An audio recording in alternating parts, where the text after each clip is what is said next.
முதல் வெள்ளிக்கிழமை அம்பாளுக்கு உயர்ந்த நாடு இந்த மகாமாரியம்மன்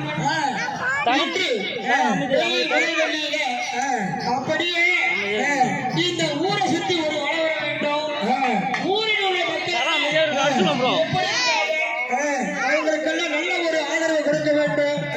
நீர் வளமும் நில வளமும் குடி வளமும் இருக்க வேண்டும் என்று இந்த மகா